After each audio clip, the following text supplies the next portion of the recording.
Baniriza nnyo yambala musiza mwena gye musinzira okulaba omukutu guno oguyitibwa Tamale Mirundi Official oba guyite TMO online television. Mwebale nnyo okutuwagira.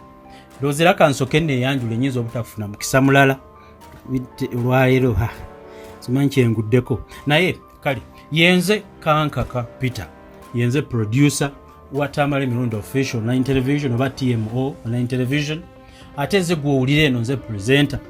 Ennaku z'omwezi nga 22 Lwokutaano oluyise omusajja gwe mulaba mu maaso eyo namaze essaawa 2 nga ngezaako okubaweereza puroguramu eno naye nga obusungu obuli wano mbadde sibusobodde naye nkomyewo tukole puroguramu kweri tulina ogikola. Tamale Mirundi senior mwongereko erinnya mutabani wa Mole Namatovu Mirundi oba mwongereko eryaddala erya Survivor. Ennaku z'omwezi nga 22 Lwokutaano essaawa 3 ogw'ekiro abalumbaganya abattira Bannayuganda ku bodaboda bamulumbye wakewu bazze nga baagala kumutta bazze ne bodaboda 3 ndowooza babadde n'ebyokulwanyisa ebiseera ebisinga mumanyi kye battisa. Obusungu bwalina wano bye yayogera ku lunaku olwo twakola puroguramu gye saasobola kubaweereza kuba mutuufu nakitunulamu nga tejja kuba nnungi n'enjireka. Ebyayogera ku olwo byali bisongovu nkomyewo omulundi omulala twogere ku incident eyo. Obusungu obuli wano nange ebivumo byankutte dda naye ngenda kukola mumulaba omusajja oyo musungu bw'oba tolabanga ku mirundi nga musunguwavu beera wano puroguramu ngenda gikolera maximum essaawa emu kozi bwe naasukka mujja kusukkamu kati 1 full hour explaining what happened that day. Kati kanso atabuse banna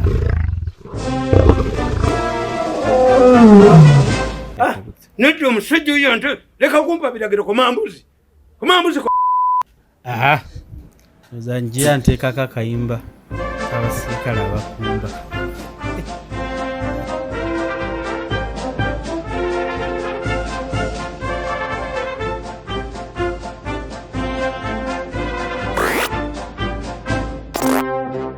nga Mirundi akyali munyiivu nze ntandise okukola.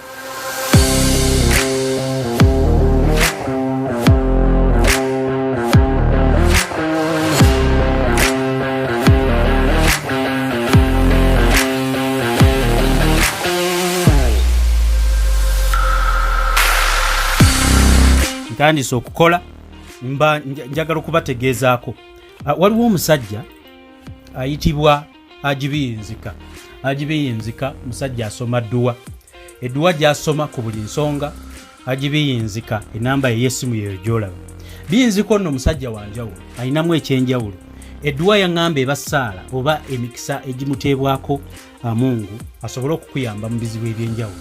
Simuzira gy'osinzira kubira Biyinzika essimu njikuteereddewo iyo gisome bulungi 7 n'endala oziraba bulungi zikoppe ku screen. Agibiyinzika akubiriza mukubireko ku nsonga zonna. Bannaffe abali ebweru mwinamu akensuso kuba mwe temuli wano ebibanyigiriza byonna ebizibu bya bizinensi mirimo n'ebisigadde bino by'abakazi nabisigadde bakutawaanya kubira Biyinzika.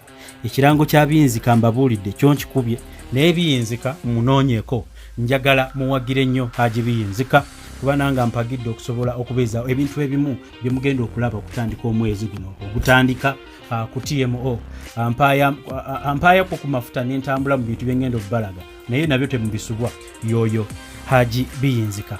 Tamale Mirundi oluvannyuma lw'abatugumbuza okwagala okumutta tukoze puroguramu eno okugibaleetera kambeere nga mbalagako ebitono naye byonna bya busungu temukitwala bubi naye byonna bya busungu ayo mumanyi kambalageko ebitono bye tugenda okuba nga twogerako mu puroguramu eno. Ulezi gwe tolinjogako nemukabuli n'omulambo gwange toli kujoga toyina gwe olinjogera omulezi oyo talinjogako mbwaleeta atadde wanjo yakujoga lumu lwaggwa gavumenti yasezaalawo anjogere wala akwate ku bizinesi alabe bwe mulwaza enjovu njogere mu bizinesi yange mulwaza enjovu musuula eddalu ejjogo lyonna ndi mumalemu talina naye anoonya olumala okujoga n'akunyalira n'adduka olumala okunyalira n'okunyera n'adduka nekajja mu kabineti nekaleka katunulira buli omu ng'embwa n'obukotikoti n'obusotosoti obukayiddwamu embuzi kalina ebizimbe bino ngire backward nze once you extend your stupidity to my family njabbayola n'ekikozi ekyo bembogo kyayendanga ku baavu kizaala abaana tebasoma kyayendanga ku baavu kitukananga abaana bokugenda kusoma nja bavumbagira nga sinatandika puroguramu ya leero kino kirango kikulu nze Kamwa Koogera ne muganda wange Kereyo w'eUK tulina property yaffe gye tutunda. Property eno y'abanenemu abalinamu kasente. Tutunda ettaka lyaffe eririko ennyumba ewedde nga lino lyenkana decimal 37. Property yaffe eno eri wano mu Kampala Erungujja ku Kalema Road mu Lubaga Division. Ekyapa tukirina ate nga tekiriiko nkaayana zonna. Kati gwe wene yali agadde okutugulako property yaffe eno tukubireko oba tuweereza obubaka bwa WhatsApp ku namba ezo z'olaba ku screen. Ennyumba y'amaka eriko ebadde epangisibwa era ng'eriko residential 2 zino ziri 2 mu emu oba kiyite 2 in 1. Buli residential emu kuziriko erina 2 bedroom oba ebisenge ebisulwamu 2 eriko ekiyungu naye ng'emu kuzo eri fully furnished oba gamba erimu ebibajje ng'emu terina. Ku nnyumba eno tulinako ne staff quarters eziri wabweru nga nazo zirina showers omuntu asobola okunaabiramu. Ettaka eririko erya compound ligazi bulungi era osobola okulikolerako enkulaakulana yonna nga muno osobola n'okuzimbako kalina. Kati agisiimye tukubireko oba tuweereza obubaka bwa SMS twongere okwogera ku property yaffe eno ku namba z'essimu z'olaba awo waggulu. Mwebale nnyo okutuwagira. Abakonga agikanga baddeko ne gaalubindi zinge tumusabira agikanga baleko ng'embuzi ennume. Omulenzi oyo tumusabira agikanga baleko ng'embuzi ennume. Ng'embuzi ennume. Bamutwala. Bamukube kabanga agitembe. Tubaaniriza nnyo mwebale kuba balabi balungi. Mwebale akaseera konna ke mutuwagidde. Ennaku zo bankuyite survivor bankuyite ki. You have survived so many assassination attempts, including poisoning. In fact, yes, yesterday, somebody went and met the president. After the meeting, he went to Serena. He met 3 border riders and he told them to report to Kajansi police station. I was watching him. I was recording the conversation through missile technologies. Immediately after, I suspected because they were heading to Kajansi, and I thought that because somebody told you, whoever listened to the other earlier recorded tape, somebody said, the coordinator said that this man, Honorable Alpha, has a practice of hiring 2 groups. He stops one in the middle and uses the other one to kill. So I thought what is the intention of hiring 2 killers groups? No, I'm not the one. The man clearly said, the coordinator who is known, that man is known. He even contested recently for parliamentary elections in Kampala and failed. His voice is clear. Is a common voice in all our recordings. So that's what he said. He said, I know him. At times he hires 2 groups. Does not mean that the other group is not going to work. So I rang again General Sabit and I told him, I'm suspecting this man. After meeting the president in the evening, he also met these people, the 3 younger men, who are riding border. One wonders how somebody can go to Serena with a border. So I was watching them on my radar. They left Serena, rode to Kajansi, but because I had earlier ordered the Kajansi policeman, alerted the Kajansi policeman, that OC, that I'm following 3 people who are on bikes, but who are coming to your place for instructions. When they arrived at Kajansi, they did not go to the police station. They remained at the roadside. Thereafter, they went to Bwebaji and disappeared into a building. What I have discovered, investigation, is that they are police constables. But how can somebody is alleging, when I heard the conversations, when I was watching them, he gave an explanation that these were his relatives who were undergoing the training at Webaja Police College, because they have a police college there. How can students ride on a border board? Why? Why did he meet them? But I demonstrate one thing, that whatever they are doing, I watch them, I follow them, and I know what they are doing. Because they cannot, they tried all the methods, they had all of the technologies which failed. I have now an upper hand on them. Mbamanyi, mbalaba bye bakola. Era sabiti yasukkiddemu, era omwami regional police commander na kubira essimu ne mugamba nti abasajja bo mubeetegereze. Bamiitinze omusajja ono nga yakamala okulaba president. N'abatuulira babodaboda bali basatu bagenda Kajansi. After Kajansi, bagenze Kajansi kujja instructions. Ate nga liwa bawulira nga beevaluating. So, the second point, I have heard them discussing, I've watched them, they are raising a fundamental question. They are saying that if I insist that they are the ones who are after my life, what if Rwanda, they mentioned Rwanda, that what if Rwanda killers come and kill me? The whole thing will be blamed on them. In other words, what they are saying, it has some sense. That's what I was telling you. What these people were doing was to reduce the battle between Bobi Wine and Muhoozi. And they are tweeting. If somebody claiming to be Afeni Muhoozi was tweeting, had tweets which were hostile to Bobi Wine. I said, now that the situation is as it is, what we should do, protect Bobi Wine. Because if a study force kills Bobi Wine, people will blame it on the first family, and it will backlash on Museveni. Fortunately, the government moved in. In this situation, I can understand why should Rwanda agents kill me? Why should Rwandese agents? That's what I'm also questioning. Yes. The Rwandese have no interest in killing me. I'm not undermining their interests. They would also involve themselves in killing me to aggravate the situation.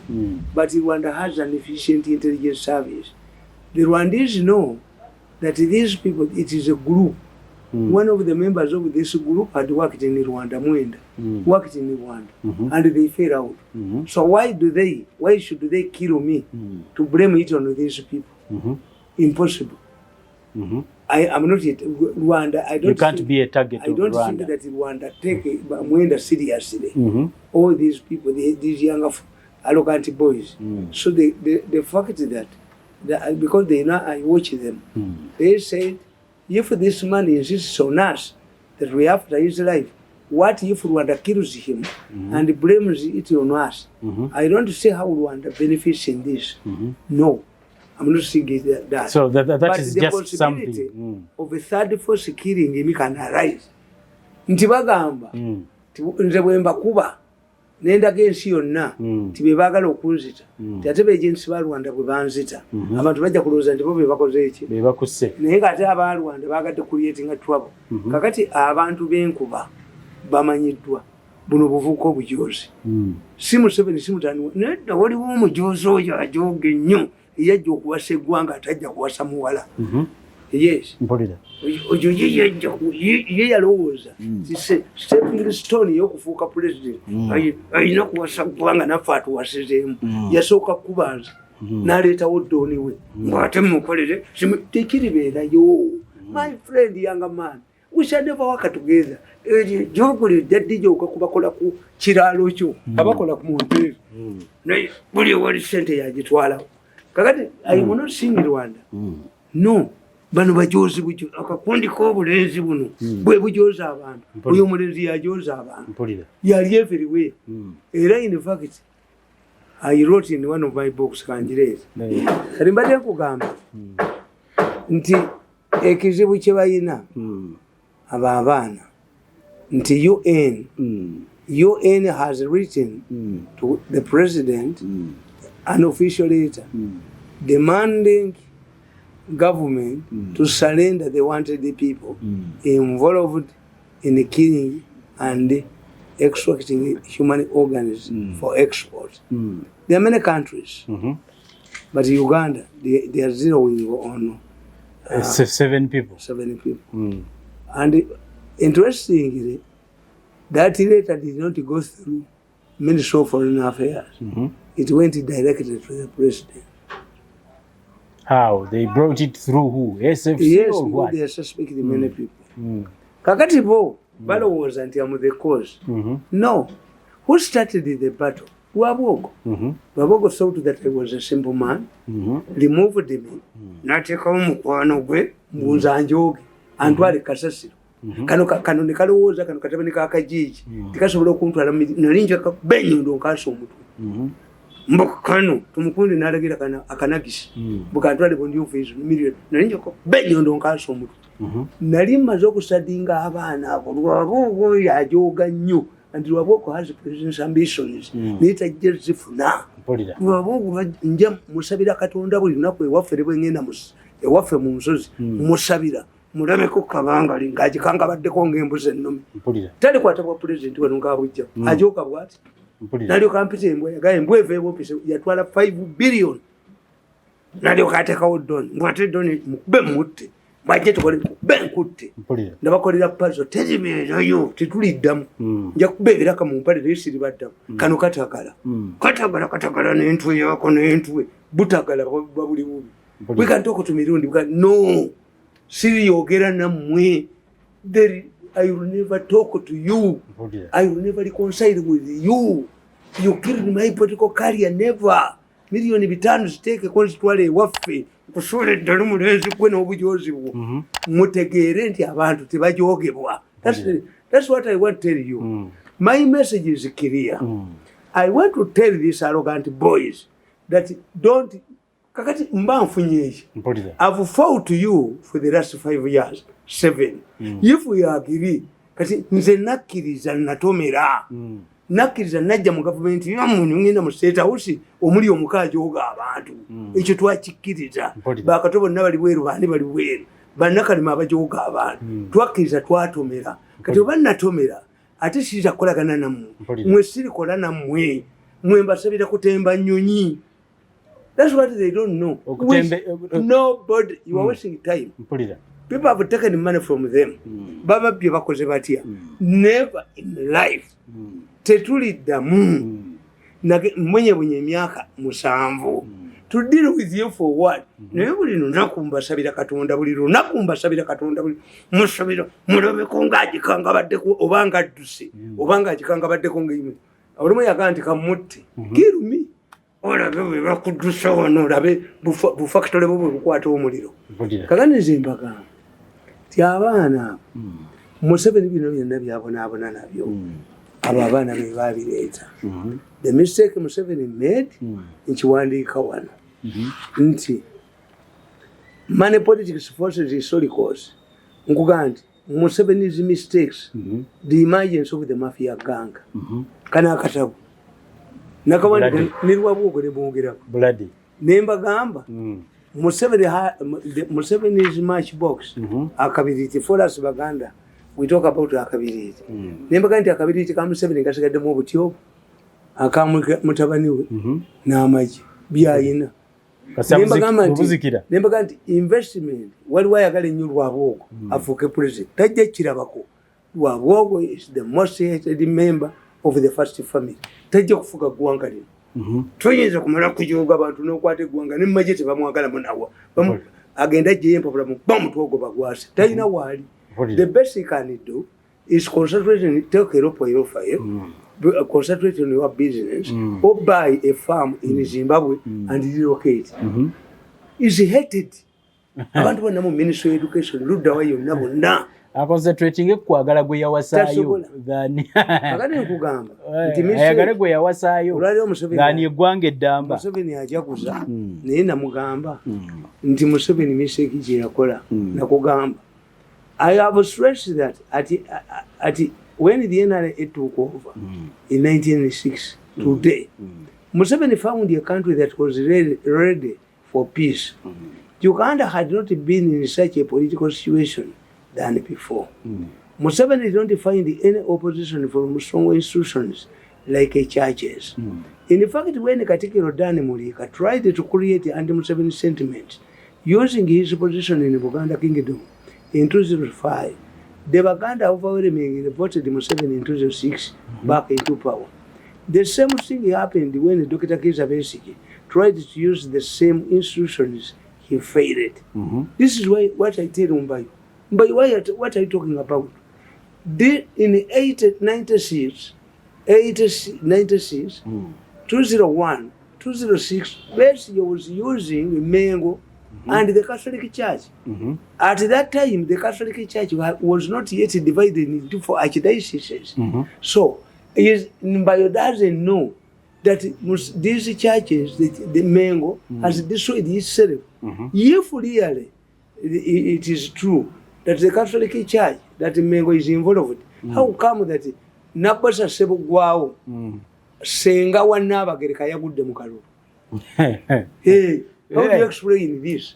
Ngate, Ngane consultancy Yatola Mumuri Mengo. If Mega has the powers to direct. Bigere okuva ku ofisi ye otambuzaawo bigere n'ogwa ku y'amayiga ne yamukubita amanyidwa talina na bipande mpulira. Then this is something else. This is something you should look at. People like Mbayo should look at this thing. You don't comment. Don't comment before things are unfollowed. Now the elections are over. All of the ministers, that's why Sembija is going to incite the population, but maybe talking. Sembija should sit down. Why do you believe Sembija that you would be the only minister in Uganda? No minister. Buli omu yagudde. Look what Nandi. Lwaki ye Sembija ayagala. Bamunyigiriza ne bakola ki era yakomyewo. Bamuyise nawe maama okawangu. Yes. Mpulira. Kakati ebyo bwoba tobitegedde nti lukwati mani abantu balina video mbi yakawangudde ku Gani Point yale enantaba yale esaba mundu ne babala obulu bakubye muwala wa gundi wa chairman Kalango singa Kalango ateyaleta muwala we osanga ne Kalango abafuge chairman wa gundi. You don't know, these people are very arrogant. They think that man and your whoopee. Kakati ekyo kikutegeeza when you talk about the Catholic Church, Museveni first an into the Catholic Church. This woman Mbayo doesn't know that at one time they wanted to arrest Cardinal Subuga. But Museveni was the one who said no. They arrested Charwazi and other people, and there was a recording. They wanted to overthrow the government. Why? Eventually Museveni became a close friend of Cardinal. Why? Of their relaxation on the Chankwan's teachings. Baro was anti-Museveni communist, Zimbabwe communist. The enemy, the arch enemy of the Catholic Church is communism.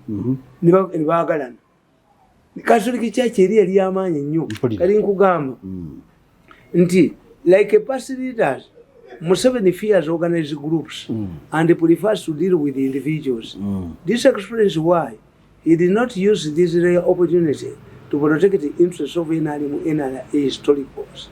Even when he borrowed money power from DP, he did not prepare NRA historicals to take over from the DP after their exit. He at least would have created an organization for veterans to directly or indirectly influence political influence from the side. Bloody. Yes. If you see the problem with NRM, NRM is not, they are selfish, very selfish people. If you know that the next election is going to be based on constituencies, inform your people. Haji Mukwaya and his wife Hajati Mukwaya went to see a representing constituencies. You can even create constituencies. If today I'm in NRM and the president decides that I should be in government, he can create a constituency there. Divide the constituency into two, so that I get a constituency, and after getting a constituency, I become a minister. Museveni can appoint a minister. This is what I call political value addition. Nti omwana ngono wa Boulevard oyo mwale yabadde owokubiri ku mpuuga muwa obwa minisita bw'omuwa obwa minisita izeeka okuzizika ettooke libeera heavy nga ligenda kugwa nga terinakula n'olizizika likule bulungi which means enkondo can help it kakati bano bwe tebabala bwe bagenda ku makya tebabuulira bannaabwe NRM had already kyebalabe bakyagalanga bo yaligambye Museveni yaligambye tikatufune minister ne deputy nga deputy minister is intended to be groomed to become a minister. No, ye Museveni yensi yagikwasa eggwanga which was good.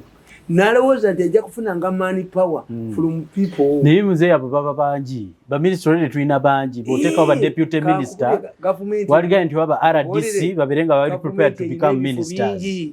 Ono omulenzi waba ogwo kwabadde afugira eggwanga nobuno bunne buno ne butujoga n'atufuula embwa kwatoola neyejjirako olowooza bannaabako bani abaleeta yagoba gundi yagoba mutabazi n'aleeta kano akawala kagikwateko bakakube bakatti bwe babaleeta abo abaana ne baleeta obusirusiru bwonna ne babuleeta ne budira ne bubulokinga iso ne buleeta obugwagagwaga bonna obwobwana bwe bubulokinga UCC ne bakolerayo amanyanga ate bino ate amateeka nabbaka heru nabba UBC n'agimalawo nadduka kati ate eyo ne bakajjayo kano ne bakatwala mu ICT kamaze okusuulawo ne kadduka ne bakatwala Kampala ne koonoonayo ne kadduka kuba buyina besi we buli besi Museveni waliwo jajja power.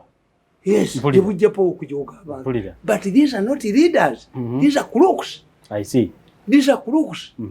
Nti bamaze okulya nga bulowooleza mu sente obubwana bugagga sente bwaziki bajja bufu butula. Lwaki Museveni tewaba wamubuulira ku neeyisa y'abantu b'alonda information flow nga lwaki teyiika yeewuwe wa Museveni? Abeesiga bannakiwala kingi awo kannakiwala kingi bye minisita nakiwala kingi abeera atya minisita nakiwala kingi ni wana ino political reason kakati obo bonna ono omulenzi balancing the equation yazimba sabotage ebikiri mu gavumenti ya Sezalawo yamukubye ekigo lwabwogo yakubye Sezalawo ekyo nkugamba nti like past leaders Museveni fears nkugamba as I pointed out earlier that the constitution created roadblocks for political positions like academic qualification which blocked the veterans. NRM historicals and the army were prevented from accessing political position yet they were still young.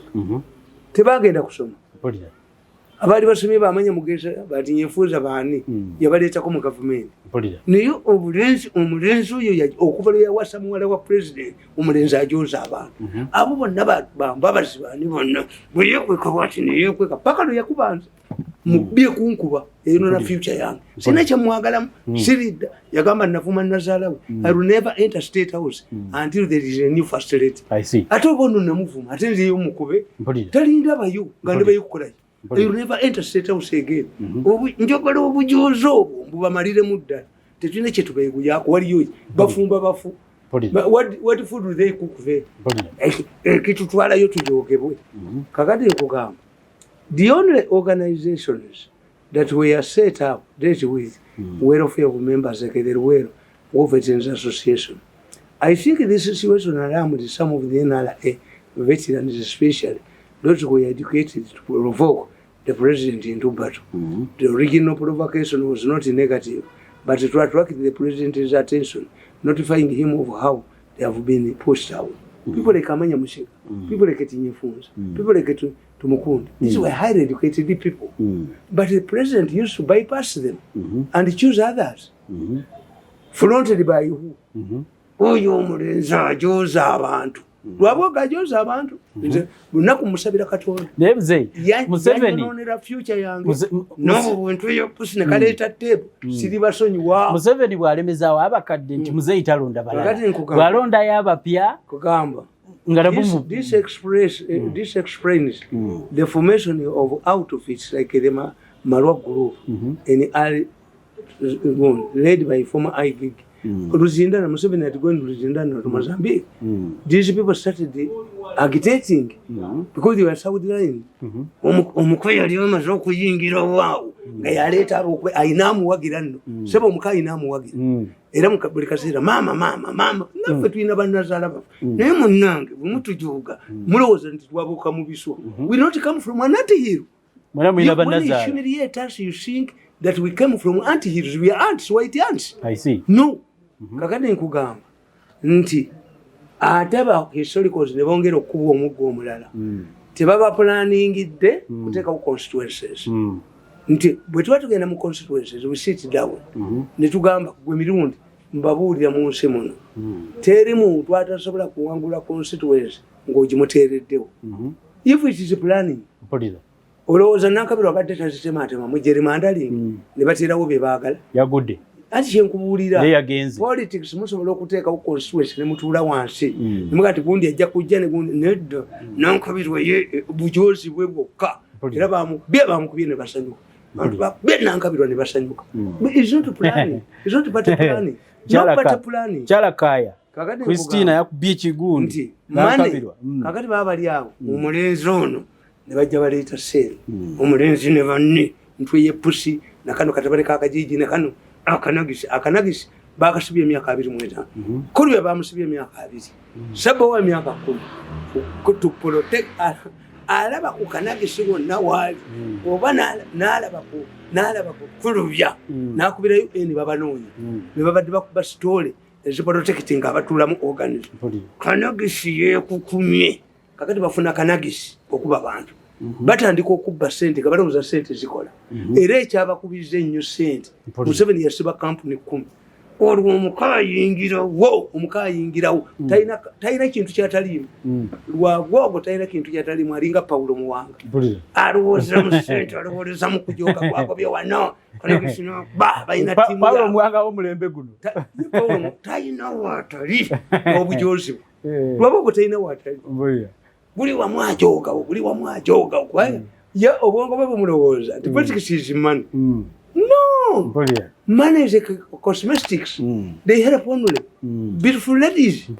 Tayinza kufuga gwanga lino ne bali balina amakutiya ga sente ameka bakunga abantu nadduka alitira kufaamu nadduka kakati nkugamba nti money politics forces historicals out of politics.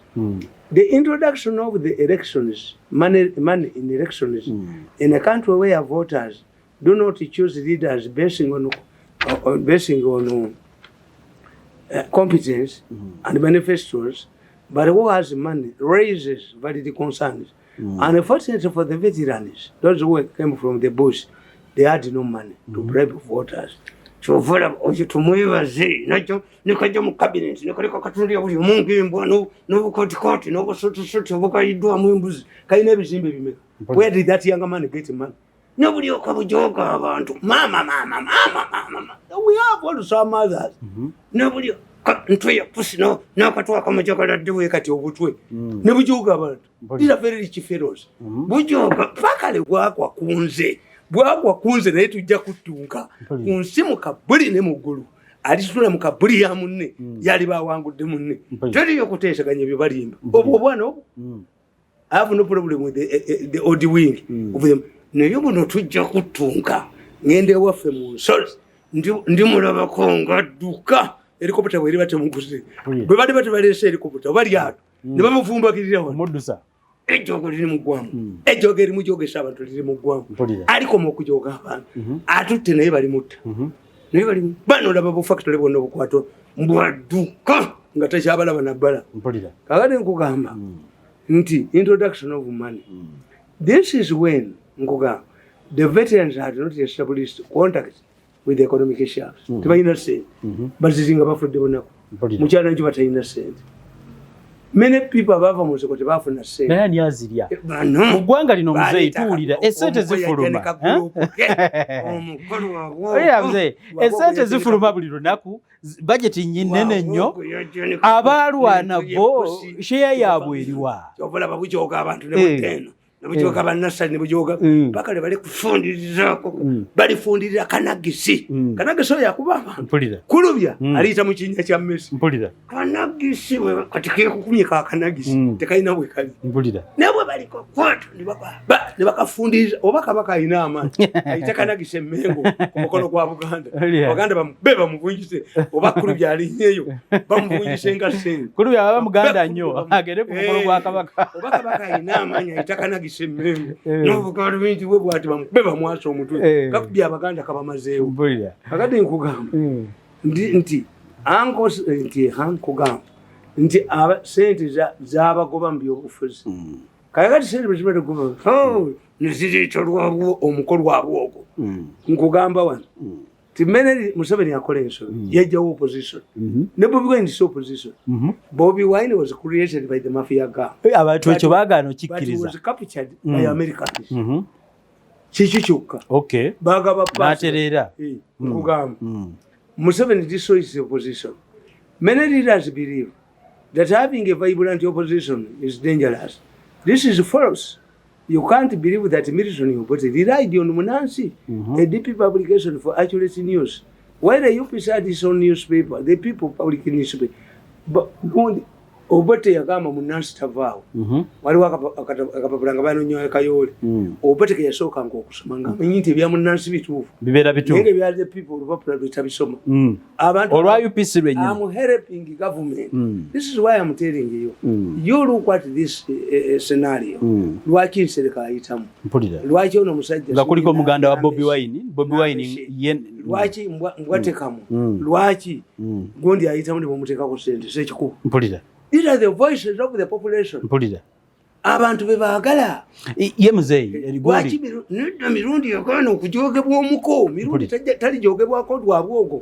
Bankuba ne banzita.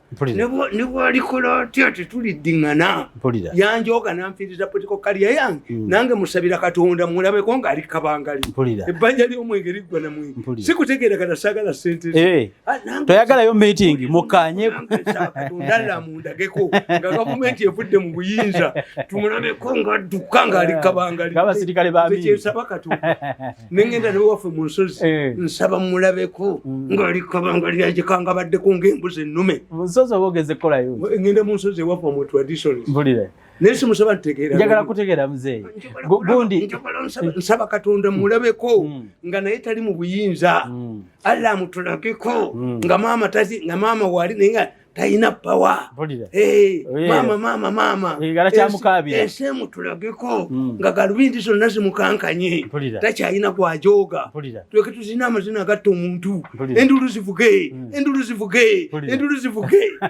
Nga bonna buno obuntu bwe bwonna buyingidde ebinnya by'emmese butayibwa. Tayibwa atunda ate ettaka ly'Emakerere. Tayibwa n'atunda ettaka ly'Emakerere. Obwo bwonna bujja kukwata binnya bya mmese. Kaheru. Nabba UBC n'agiteeka wali. N'adduka mu midi ya ggulu. Abo bonna tujja balabako kukaba tubasabira kabanga. Tubalabeko nga bali kabangali ng'embuzi ennume. Nga omanyi ekola ng'amayega. Mayiga buli omulaba ng'akangabadde bw'ati. Abayinayo akabadde. Bamayiga ng'akangabadde bw'ati ne galubindize. Abayinayo akabadde. Bangaba buli akangabala ateekamu essuuti. Abanoonya kyakubba. Abayinayo buli omulaba ng'akangabadde bw'ati ne galubindize. Abayinayo akabadde. Nze njagala kubuuza. Gundi ono yatuuka baatuteeka ku bunkenke. Sasi ne Sodo. Sodo ava atya mu kalulu ng'ebulayo lunaku lumu. Kirungi. Ayagamba Museveni yamugamba aveemu. Luli lwaki yali tabigira. Lwaki luli tebaali babikola. Gundi famire yaabwe yali yeeyizizaamu open indicators nti ono Kuteesa ne Museveni batuuse ku level etasobola kumalawo mechanism. Don't they have an internal mechanism? Omwala n'ayitamu Sodo nze Sodo simwagaza n'ebyo bya parliament oyogera emirundi emeka. Sodo mwagaza woofiisi mu kibuga alemejjeza nyina mugigoberera mu magendo where I can receive important information, where I can take people with important information to his brother. Naye ate Museveni ekimuliko ayinza okukozesa brother wa appointment. Yes. He's a president. Whether you who or who. You don't need to be in government. But ugamba so their fight for political power. Political power and influence is measured by the distance between where you are and the source of political power. Oyogonga yayagadde ssente teri ministers remera. Minister of Education yali imperekeze ku mbaga yi. Atikomereza bakakoza abona bondo awoza mama njamuba kubira mu butambi. Nasanga ne kwagogo bajogera eno. bamututte namujogeramu but mama ngera mbabira mbutambi muwuli but mama said who doesn't have mama nabo babirako obubi toga nti bali bulungi nnyo yes bajja baliko bubi power ebawaddemu kasente n'ekitiibwa naye bwayogera mama oitoka nti ayogera Bikira Maria but mama said intimidating guntu slogan but mama doesn't want this but mama nze muwulya ku recording as if mama is an elected authority kakati nkugamba nti emergence of the mafia aleeta olwo lwabwoga ayingirawo yakubye Museveni lwabwogo yakubye gavumenti ya Sezarawe n'agimala kana kakundi lwabwogo nga ba celebrating Mzee okuwamba obuyinza. Is it what we should be talking about now? Obujozi okugoba ababakoledde obutasiima babawadde committed service. I see. A system after staying in power for a long time develops political inertia egaga enale mwegazi yetaga livayivu obuzibu nti abajigaza yetaga kirini ate ba mu lubiri mpulira nti bajja ne berimba lwabwogo namuwagira ti lwabwogo asobola okufuga eggwanga kakati lwabwogo nafuuka colonel prince ojjawo omukodomi w'omuntu amusikira ng'alina omwana mpulira nalyoka ajoga ensi yonna n'atujoga tayawula state house n'amakaaga n'afuka omusulo bwabasamuliza bwafuwa omusulo bwatusamuliza bwanyala enkali bwatusamuliza bwegenda obuuza omuntu yenna yakolako mu state house this is very unique Kato is in exile the former chief photographer of the president in Canada Kachama Mayanja is in exile Mpima is roaming here your system wejijjawo nti abali bakozeeko mu state abakozeeko eri ye bakoze betwego twegomba bakola obujozi ne badduka ne baleka ejjogo eriwunya omusulo gwe basamulira ne badduka ne bagenda where do you find them abali badde beesiima nti nakolako mu state house where do you find your family ngeya toli ali mu DPO nange they protesting tebayinza kunjoga omulenzi oyo yanjoga nnyo n'alagira Kanagisi nankuba mawuli n'alagira katabane kakaje mbwamu nalinja banku tekalenziku nalinja balanka bekanuma nnyo kanuma nnyo bakatutese kakubye nnyondo kasa mutwe me to be humiliated do you humiliate me who do you humiliate for what nalinja balanka kakubye nnyondo kasa omutwe ukitebe kyabwe ekyobujozi bategeere tyakasajja kakubye omusajja kamwasiza omuntu abantu bagamba Mzee mafia eyinza owamba omwana wo nemuza ku side endala nkugamba the emergence of the mafia wano lwabwoga mafia egenze essensera ojuwithi standinze ebbanga naye egenze essensera lwabwogo yayingirirawo omukolo wabwogo omukoto mafia wetandikira nkugamba emergence of the mafia gang with the veterans and historicals scattered and demolished Museveni missed an opportunity to build a political party for Uganda completely unique from the traditional ones, DP and UPC. Museveni instead maintained the old parties that he thought were politically harmless and posed no threat to him.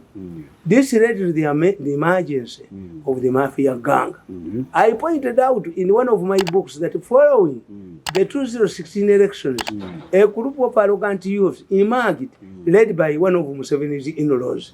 Oyo lwabwoga ayingirawo nga lwabwoga alowooza na buno bonna bafune nnyo ssente asikire Museveni tukunga abantu nadduka bo tubagola bogozi bo naati nayingira ebinnya by'emmese ani amumwe mbwayina gondi simanya ayina huligani ani yagiyitanga ani ayina bwe yagiyitanga egundi mbwayina groups bwatwala amakutiya ga ssente awandiise ekitabo avumye president atandise okulisa ideology where do you get ideological lwabwogo is lwabwogo himself ideology nemutunuulira bwenti nemutunuulira musayizinga bwenti nawandika ekitabo nekidiba kyadibira mu bookshop ekitabo kyekyadiba n'atategeera ng'awandika mu monitor avuma ayagadde okujja kwesigiza ekitiibya nkani abasajja ng'akola ebintu ebyaleeta Besigye abasajja ne bakola nti ajje tumubattule omanye nti yagendako ne mumagye abantu nga baga nedda ajjeyo omuntu bagobattule abantu bali ga mirundi waakya twagala ajjeyo omuntu bagobattule n'amusindikasindika awummulemu bali bagala mubattula baba amusindikasindika okujoga eggwanga ng'akyaliwo mirundi tomulabula battule nga n'amuwaga akyaliwo bali bagala mubattula nga bamuwaga akyaliwo ettoogo lyonna limugweremu ddala kati azimba emirandira agoba nze ateekawo owuwa akolaki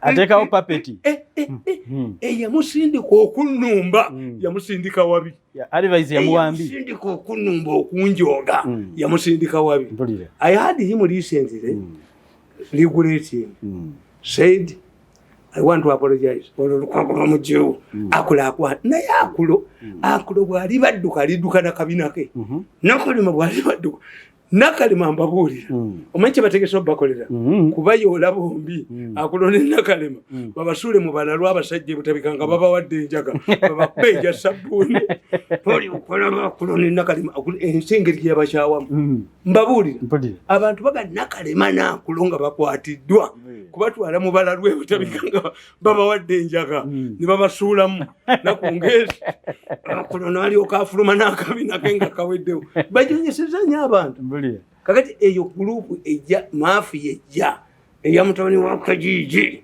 akanagisi kava sironko nga kali mu stokisi ne kagoba gunde kamu kano kakulu byake banoonya abaganda katabani kwa Kajiji kano kayino obutuufu kajagaladde guru kahero tayebwa ona kanga lwakakamba buyingirawo bwe bufuna mwabatasobola kwogera tukunga abantu ekibuga temukidduka muteyo omuntu omulabe bufactory babukumako omuliro olabe bwadduka bwemudduka mufuluma ekibuga tulaba ideology wezibataasa this group created a government within a government a subterfuge we call it a subterfuge in political science this group soon became the gateway to the state and Museveni and established a mafia style network within the government.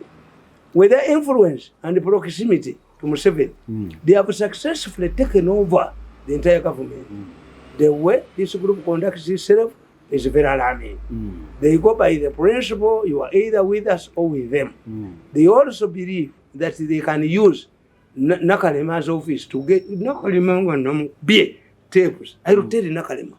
Oyo omwami yagamba nti bagemeyere tali ya bulamuzi mukuba obutambi adduke omulenzi oyo mukuba obutambi adduke era ne bambonyabonya bakalo yakita mukuba obutambi atema ayingira ebinya by'emmese ategeeze nti nsi yamutamwa nnyo tayinza kutaona omuntu n'omu tasobola ne bamala bamuwayiriza ensi yamukyawe ayinza okutema ayise mu lyato n'adduka oba ayinza okwebagala ente ennume ng'agiyita endogoyi okuva ku faamu mu ng'ombe ayitye mu ng'ombe n'adduka bamuwayira nti alina kwasse obujosi bugenda bumufuumuka mu mpatanya zemba oyo is the most hated person in the first family. I'm telling you. I see. Wawogo is the most hated family member of the first family. Abantu bamwitamu nnyo akozesa mama buli ministry yonna buli wa ali has ended up spoiling mama's name mukwano gwo bamukubye obululu kakati nkugamba kibuule. However, this group will never succeed.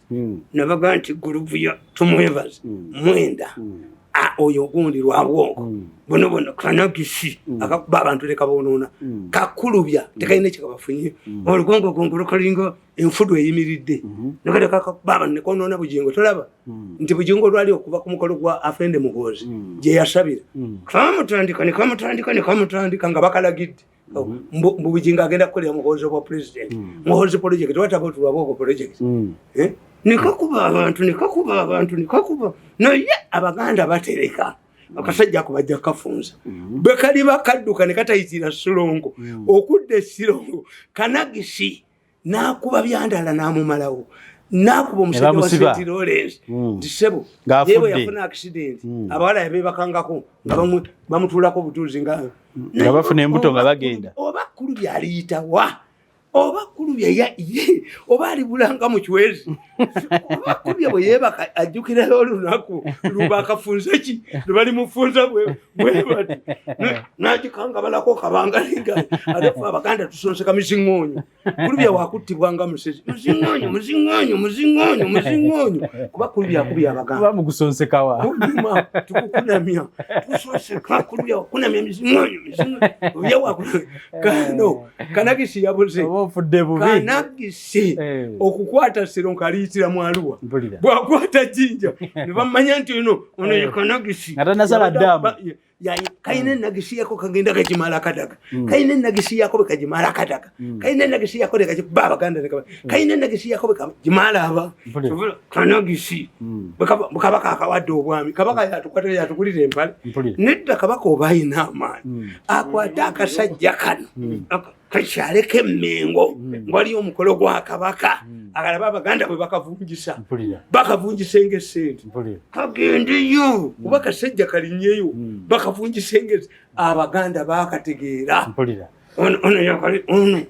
ono akanga balaya akaleetayo mbwe emisinde ne kabba kabaka alonze gundi oyo amutwaleyo naye bamubattule naye bajja mubattula amutwale addemu akatwaleyo kakanagisi akakubya abaganda bonna obamalawo nedda akatwaleyo akayiseyo waligwa we kaligwa baba bali fo olunaku kumu kale gamba nti ka gurupu kano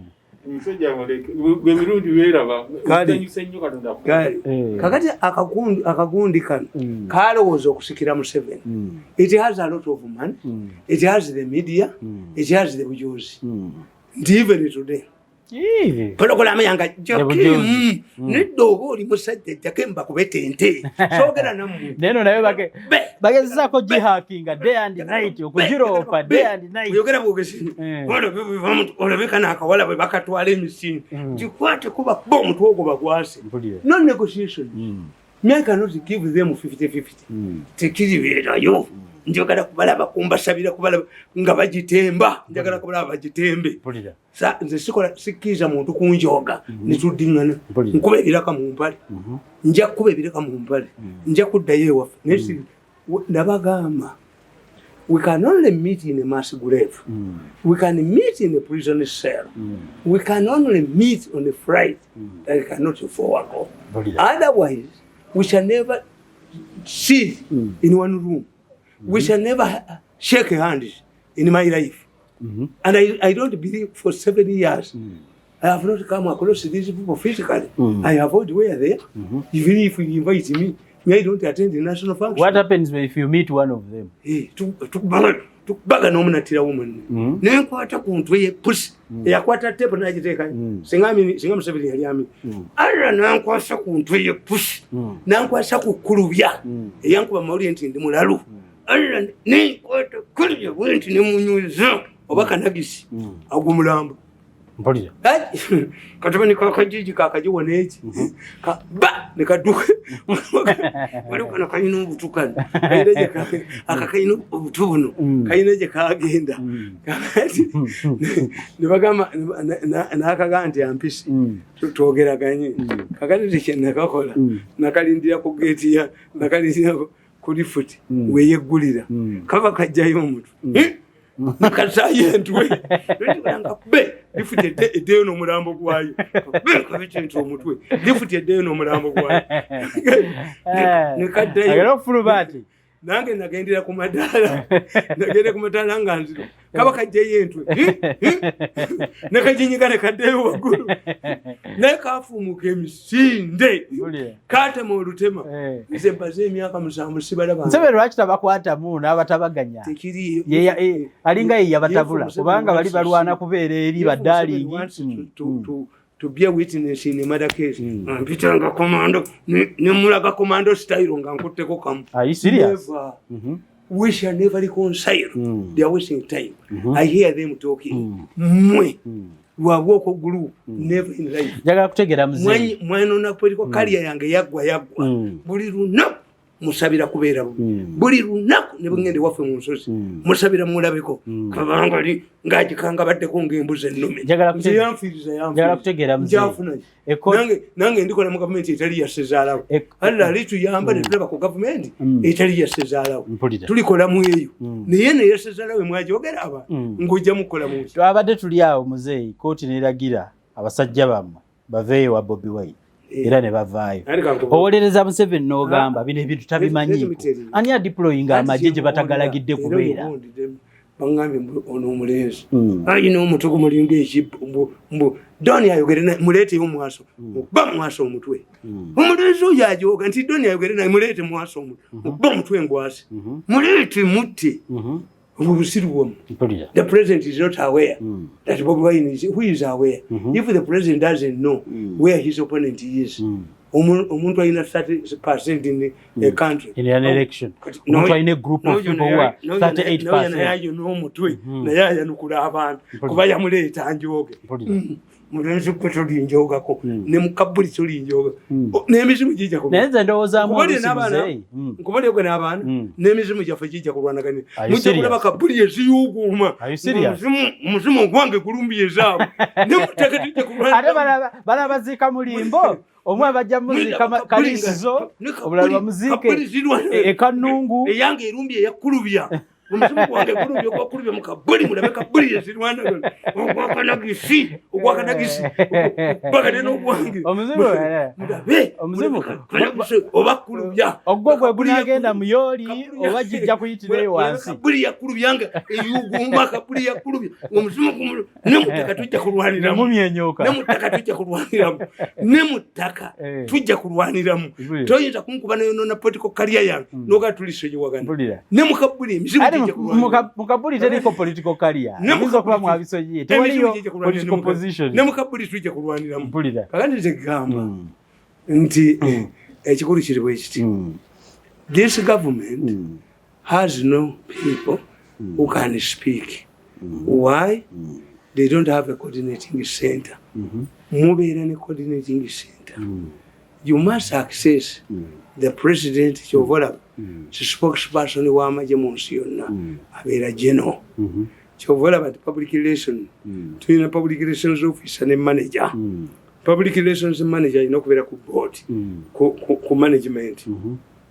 Aba director nsiyerolo yopondo kakati kyenkubuulira ofondo tabimanya nobody can speak yali badde board yatuulayo kati kyenkubuulira tibaali tuddenga nobody can speak authoritatively on this government unene matter tebamanyi babeekuyo n'omwogezi wa president eyali mwogeredde ono yamuleeta nawusaayi yakola ono yaleeta mbwanjoge mulezi gwe tolinjogako ne mukabuli n'omulambo gwange toli gujoga tolina gwe olinjogera omulezi oyo talinjogako mbwaleeta atadde wanjoga yakujoga lumu lwaggwa gavumenti yasezaalawo anjogere wala akwate ku bizinesi alabe bwe mulwaza enjovu njogere mu bizinesi yange mulwaza enjovu musuule eddalu ejjogo lyonna ndi mumalemu kakati zigamba nti ekikulu ekiriwo government would come and say tebalize mu byabusiru ebyo nti Bobi Wine yagala kuddukira mu embassy ya America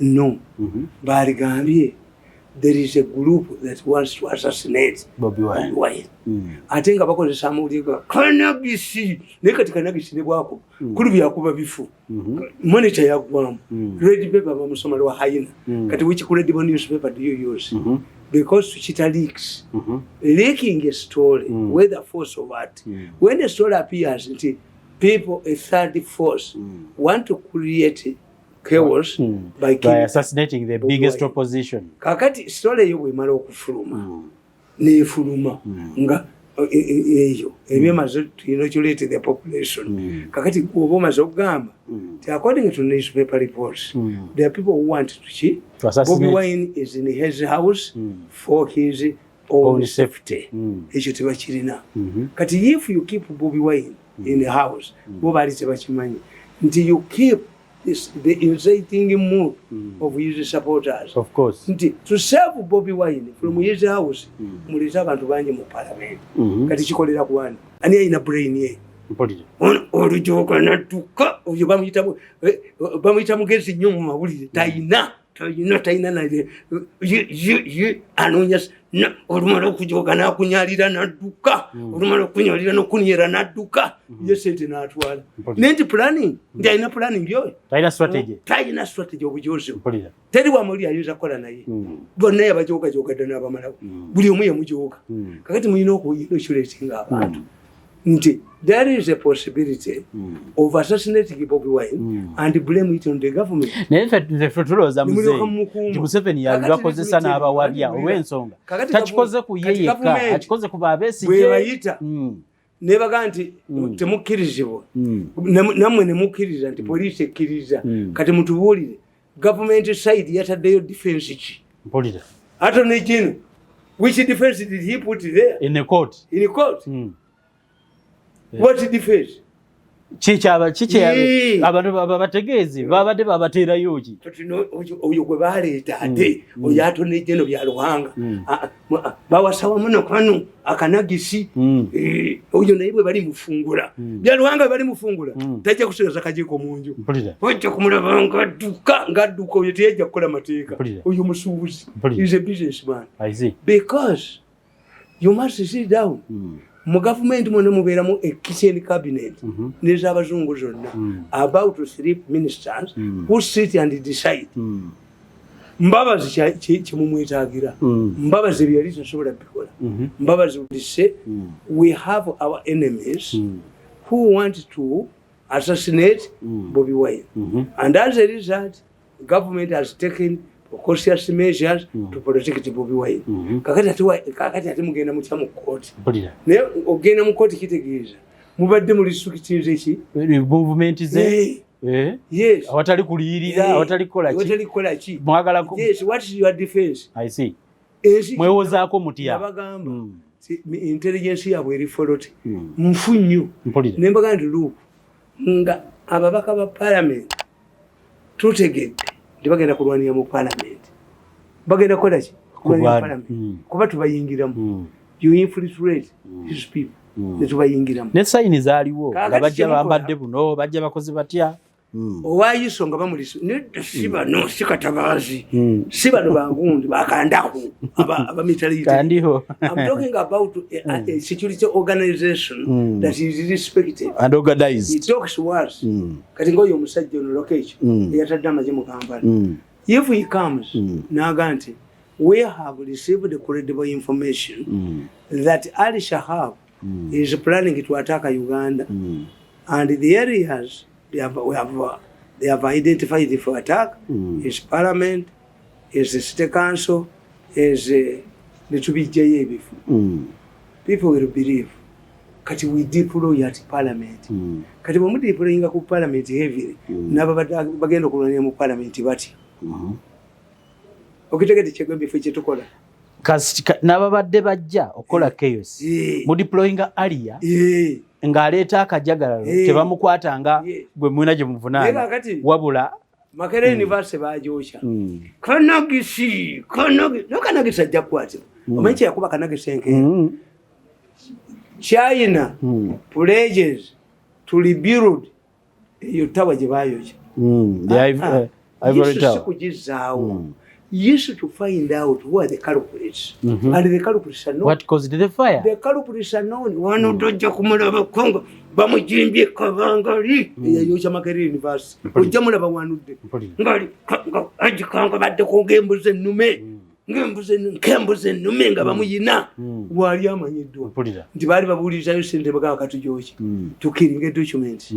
Kakati oyo kageera kuba kyakuba. Nti abachina bagenda kizimba shifting from kugizimba from kujocha kugizimba bali kayola Kanagisi aliyolebwa ono mukazi kagezi na bwe batta kagezi naye muzeyi kuche Makerere abantu bagamba nti bwe bali basaba ebiwandiiko bya Museveni n'agamba biri Makerere n'eryoka eyokyebwa.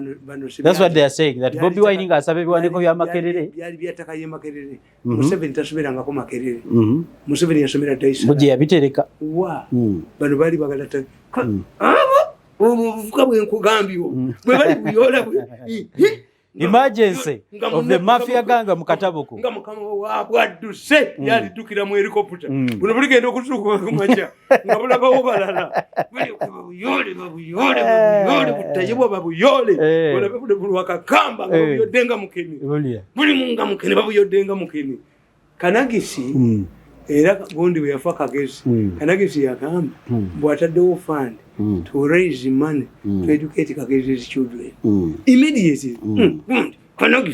Kanagisi ekikuwujjaki lwaki Kanagisi weeta kulatakula Kanagisi ekikweta kuza ki lwaki Kanagisi weeta kulatakula Kanagisi ekyali kimweta kuza kyali ki two Kagezi bwe yafa she was in front of Akulo's vehicle.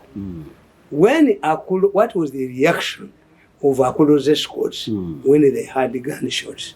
Did they come out to respond? They just took Why off. were they sure that the attackers were only interested in Kagezi? One day, siku moja mitwe gyawe gibatawanya ojja kubalaba kabanga linga embuzi ennume ng'embuzi ennume nk'embuzi ennume omulabe ng'agikanga bakadde bwe bati amadokooli eddokooli ng'eddokooli kakana liti ng'ekirago kya kalooli amadokooli basajja bakulu bakazi bakulu amadokooli gabakankana amadokooli galigeti olaba abadduka omulabe eyebagadde seddume y'ente ng'agiyita endogoyi nga kyekisigaddewo kyokka ewaka ayina okuduke bamukwata ayina okuyingira eŋŋombe alyoka atema adduke. These things will happen. When I predict 10 things I see 8. When I predict nti ani yali amanyi nti organism. By the time I started talking about organism kati wali ayinza kuteebereza nti ekitta abantu mu baasi ekikuba ebigo obubenje ne bodaboda batwala bwe basalasalanga waliwo yali alina atadde akatale mu malwali amujimbye kati omutwe gwonna gumukozi bwegwe yazimbye n'ennyumba mu kibira yensoosekayo nga nki bajja kutoolayo bajja kukwatayo bajja kufatayo bajja kujjayo bajja kukimayo tugenda mulaba ng'ayolekera Congo. The UN wants 7 people. President Museveni grilled one of his ministers for 3 hours over this UN letter.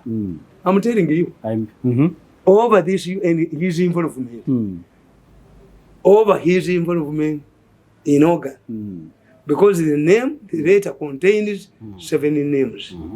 I want to tell you, no Musau. Gwe baga nti yafudde covid nti yabuliddwa treatment y'emulago si kyekyo.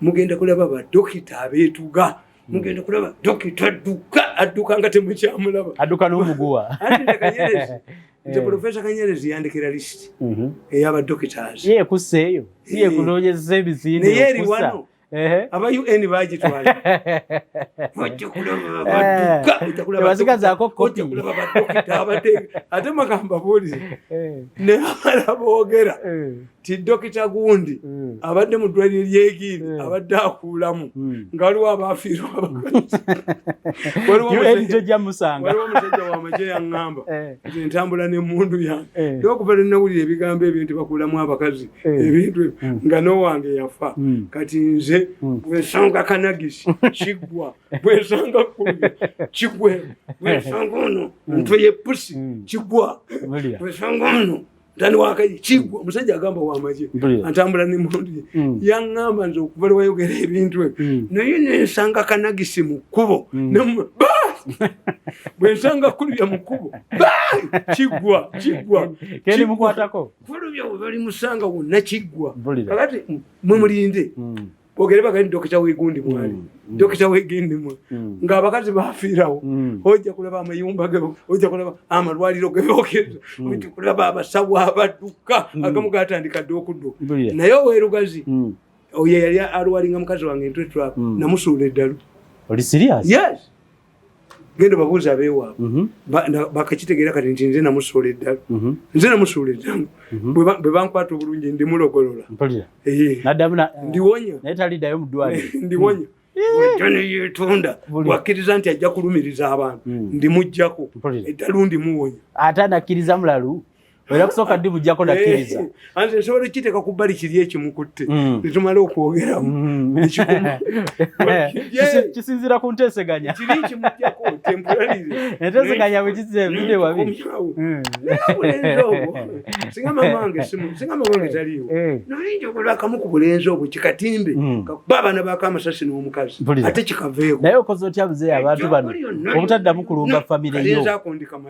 kulumba famire yo kubanga buli kaseera bwe banaateebereza nti gwogenda obbaluupa they will always retaliate nabo bantu bajja kusuulako omweddalu nina gundi ensi nina obusonezi biri kusuula ddalu nakuyingiza tuleera ezi kasi baddamu okuntabaala kubanga yo reconciliation no compensating me no aba bavuka sibateekamu I'm working with another group of people bano never baliti kikumi kyabwe sikikwatako obwereego nja kubukamula ebyenda nja kubukamu njokola mbukamule ng'ebyenda by'embuzi bukamuli eddala ejjoogo ndi bumalemu tebuliddamu kujooga bantu njagala tusembeyo na kino muzeeyi Museveni agenda mu kisanja ekirala kya 6 n'emyaka 5 gino ogiraba wanga mafiya ekyaliwo ng'obubbi bungi enguzi nnyingi ne security etandise okwonooneka one of the key pillars emyaka 5 gino agenda gikulembera atya mirembe ng'ebyo bigenze bubi nanti yakulembera kati to sit down and understand nti tujoza abantu tukubye buli muntu yenna mu government reconciliation yes nedda ajjewo ambition z'obwa president wabino byonna bebikola ku Museveni talifiira ku buyinza abalala basobola okufuna ambitions it is even alleged nti nabano nuupu ye balimu abo abaana si banuupu abaganda kasita basuula abategeevu ne babateeka wali babasigalidde ekintu ekyo to riot myayiteeriyo mwe honest man abantu abo bootuula nabo bakubuulira amazima tigende emukono bataddeyo petrol station empya bakyabakolawo ne bakugamba nti genda egindi eriyo supermarket bakyabakolawo ne bajja bakugamba nti genda olabe mu Buganda muno mwe bamirundi mukola mu gavumenti nga sente temuziina ono yakazimba kalinawe ate bazizimbye mu byalo lola bakalina empanvu bweti apartments people ask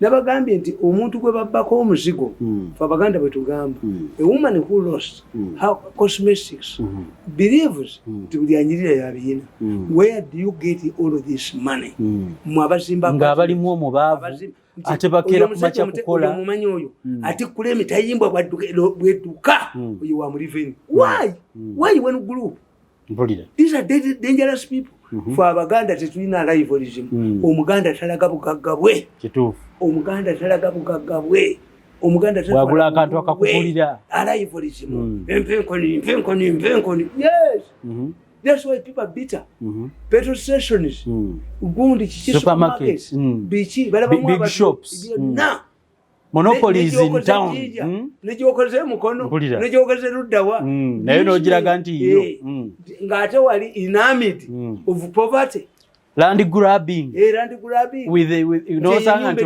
ow'emmundu yakuuma ettaka eribbye omusenyu lolo zisomba amagulu 10 zisomba okuzibya obudde n'ekiro nti wani zanzige ezo sente zanzige kituufu bazimbira ku mataala obusungu ensi bweyina obusungu ensi bweyina Museveni abisolovinze etyabi obusungu ensi bweyina nemukuba bannasa nemukuba nemujja kuba naddulirwero netangana nemukolaki ye nadduka olumala okujoka nadduka ye olumala okujoka nadduka ye talabibwako musajja w'ekibole bamukubye ye olumala okujoga abantu talabwako neyekukuma bwati bamumanyi nti wano yajoze tena enjoga yaku abantu enjoga bakimanyi eno tewali ajoga abantu kola bafusa omusulo ogwakala bwe gutyo oyo gundi oyo kanagisinekakubane nabo abo bakagenda kuddawo kekukumye bakala bannairobi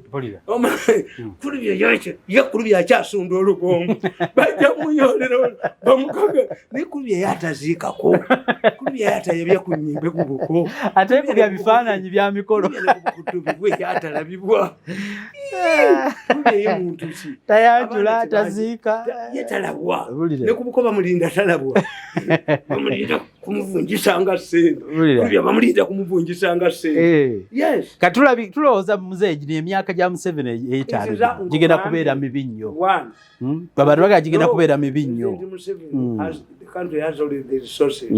obujozi n'obusuma babijjo bakoma okujoga abantu bategeere nti ate bagundi nnaku zino bakolima Buganda yeeyawudde ku Uganda baweereza ebigambo okuva eri yeeyawuddeko nga Mugisha yawangudde gundi Luziki mpulira yes why didn't you complain wana abaganda gundi yani Ssemajjege yali sipiika wa lukiiko lwa Buganda nga munyarwanda ekiruma abaganda abavubuka bano ge mayumba ge mutuntumudde emmotoka eriyo n'abayindi e Buganda eriyo n'abanyarwanda e Buganda nti naye gwe oyinza otya okugula poloti mu kyalo wakati lolo ne zisimba nga zisomba omusenyu ennaku 3 zisomba teyimirira kubanga wabbye sente ezengi mu poloti no you would have selected areas. Netulita kuzimba kololo tusobola kuzimba nozimba abantu nga babuze yani ya mukasa yaba mirundi nti ayo mirundi azombwa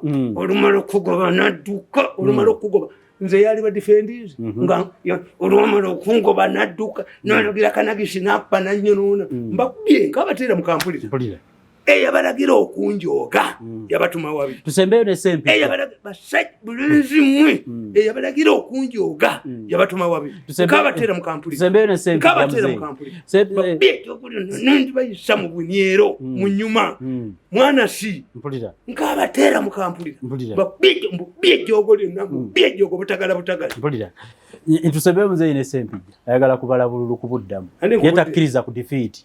The judge is stupid. Why? Yes. You can only. The counting is automatic when it is below 50.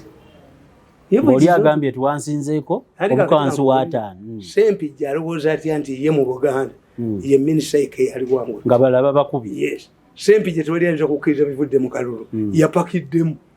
Are you serious? Sempi janoonya kumutemera bitooke bye. Omulamuzi anoonya bamutte. Manya abalamuzi balya ssente logiki n'ebabula. Bajja kumuleeta omujje Masaka. Toyinza gamba nti omwana yabbye minisita. Nti ono omunaku yabbye minisita. Nti omwana omunaku nti yabbye minisita akalulu. Nabagamba nti Bobi Wine bw'avaayo nti Museveni amuppi. Abantu bakkiriza mu Bobi Wine. You have been in the power for all these years. Knowledge you are suffering from diminishing return. Naye singa Museveni. Nabawe ekyokulabira. Singa Museveni agati Bobi Wine yanzibye. Teri abikkiriza. Nabagamba ne bw'aba amubbi tebakkiriza. Nabagamba nti luuku kambabuuliremu. Ne mbagamba nti Gaalubindi ng'eri awo waliwo omukadde n'omuvubuka. Gaalubindi neebula baganya agibbe. Of course mukadde. Yajeetaaga. Kubanga omwana agitutegeeza nnyo. Lubiki wa kika kya waggulu. Yes. Omwana ayinza okyegomba. Akitwala akizannya. Naye baga nti omukadde yagibbye. Amaaso ge gamafu mpulira. Ng'ako akavuga bwe kagamba. Have no reason to kill me. N'ettaka lenzigwe ne bw'oba tolina reason. Ompapaliddeko nnyo. Tukiyita hankalingi. Ombebedde nnyo. Basajja gw'ombebedde nnyo.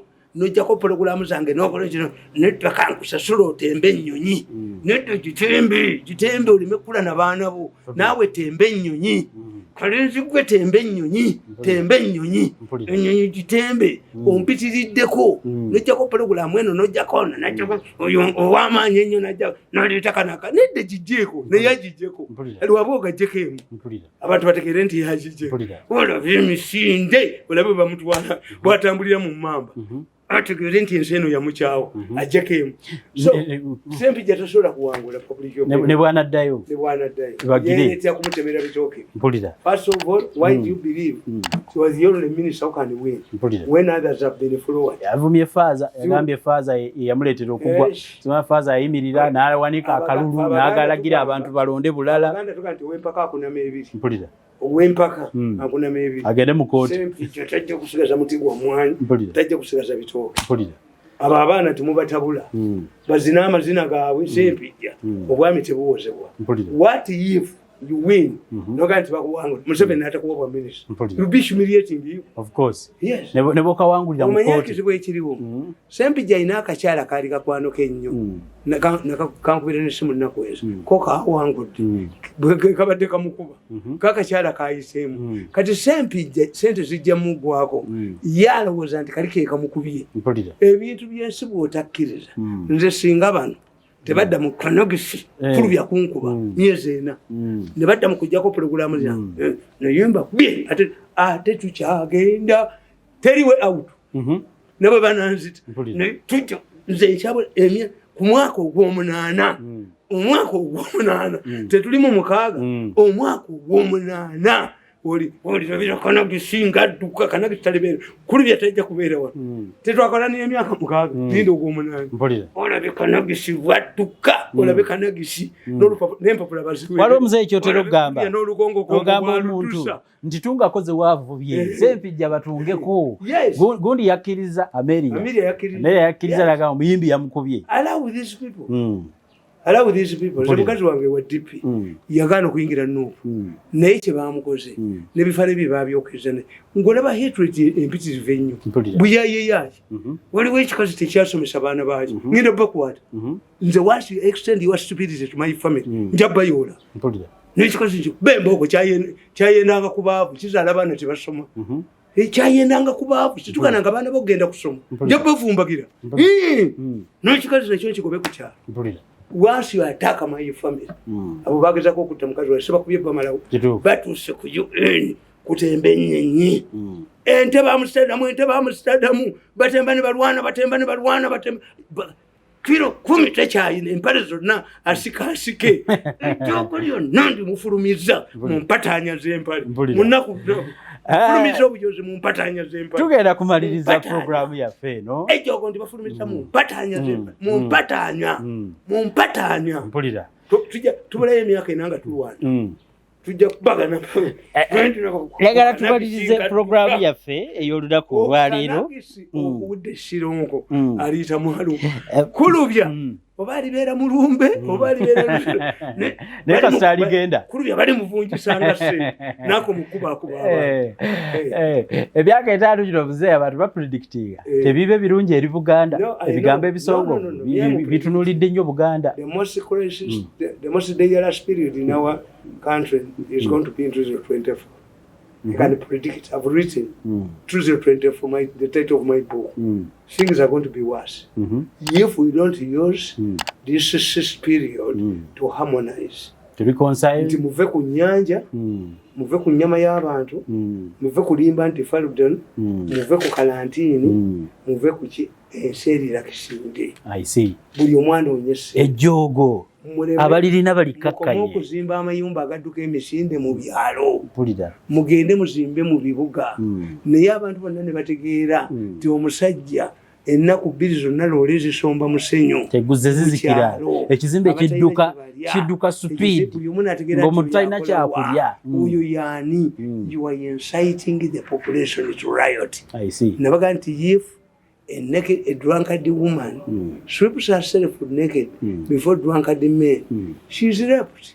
Mujoze nyensi temukyalina baboogerera nadduli ayogera ki kati nze mboogera ekigwe omukogo yakuba nalekanga ankunamiza future ya Bobi Wine ogiraba wa muzeeyi kakati how can we come abakazi babikola nnyo omukazi ayinza okuga nti olowooza ndi mwana wa mirundi nze ndi wa mutoowe kakati omusajja bw'aba yajja kuwasa wa mirundi n'omugaa ndi mirundi si yakuzaala ogenda okola galava ekende weeyogeza kakati mmwe bwe mumala otukuba omukolo wabwe ogwo n'atukuba n'atuggira mu ddensa kanagisi n'atukuba n'atugjamu ense tuli balalu then how do we at the same time play an active role kujogadda n'akufuula embwa lwabwe ogwo yakugolimbwa ya lwabwe ogwo yakujogadda abantu babituvuma gwe nnyoko bali bamwokedde bwereere nonsasula bw'otyo kakati nadduli ayogere ki osaasira yanajja omuwadde emitiri gya sente my daughter fulufika yanayogera mu bantu ekintu kyamwe mukyettidde nabo batandise okukaaba society has people buli society kati abaniza Museveni balala ng'amaze okuwangula society mu Africa eyina abagyogerera asoma ebirango by'abafu ate tasoma mu kitabo kitukuvu mu kyaki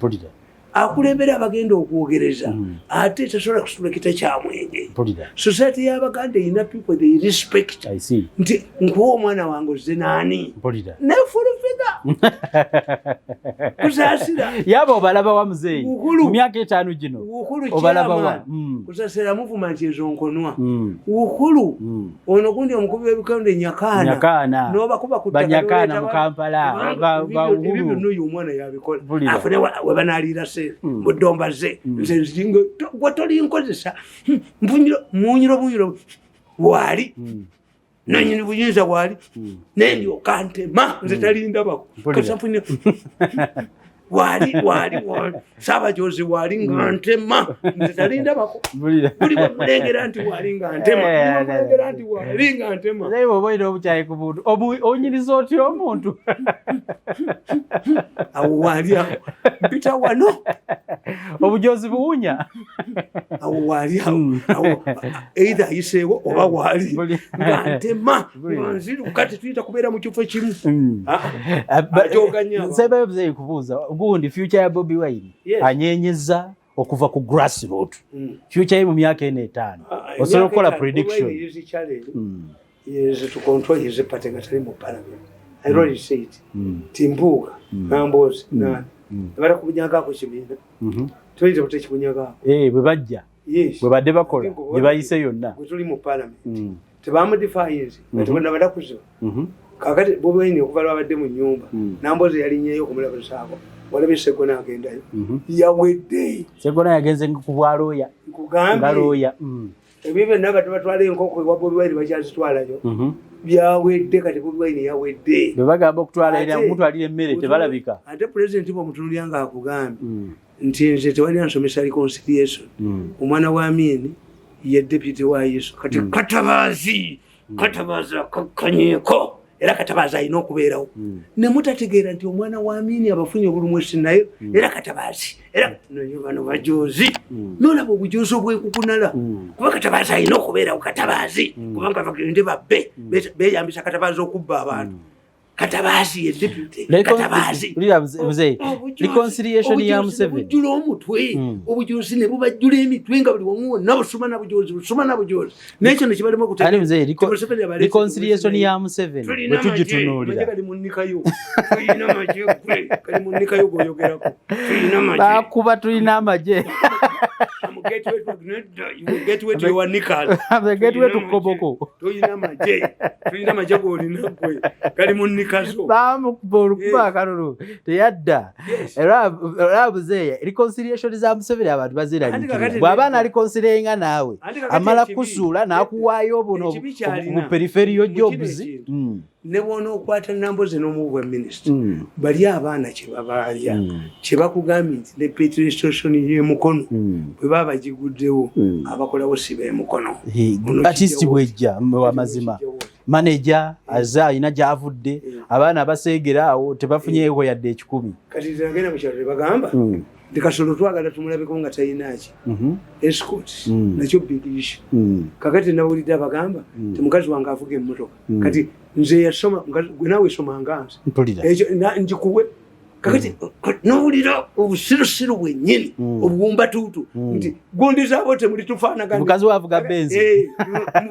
nedda kitaawo teyakola nyoko yayendanga ku baavu tobulaba tewasoma nyoko yayendanga ku baavu n'akuleeta ku basajja abaavu abanyu b'enjaga that's why you didn't go to school waliwo erinnya najja nankumbi kyava mu bamalaaya enkumbi nga malaya used to praise to proudly say yatoloza nze najja nankumbi ate siwo enkumbi mbadde banyi nti erima mugundi kati gwe nnyoko yayendanga ku baavu kakati bwayenda ku baavu era naawe olina kuba product y'abaavu waliwo obwavu obwa DNA okujerega buta okweyambisa ekyokulwanyisa ati mukazi wa Mirunda yayina benzi kibawe mpulira singa nnyoko yagina singa tagivuga mpulira sache group abalizoninga bwebati ne abo toyinza kuhiringa gwanga kubanga demand zizaabwe za wansi by having representatives in the government you have to change their way of reasoning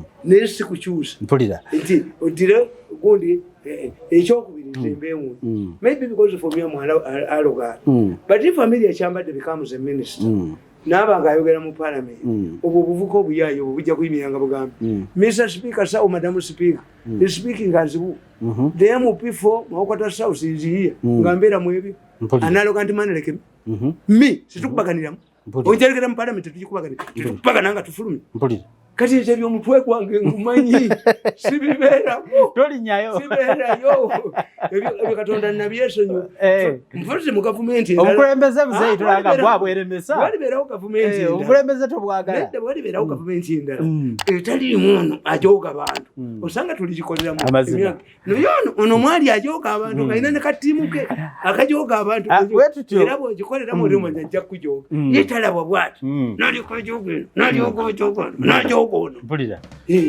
yetalabwa naye ajooga okukamala tunafunako mu byafaayo bya Uganda muntu ajooze bantu mu gavumenti nga mulenzi oyo omulenzi ajooga omulenzi mujoozi okay bwetyo bwe tutambudde olunaku olwaleero mutabani wa Mole n'amatovu mirundi mbadde Kanka Capital okuproducinga programu eno tusiibudde mweraba.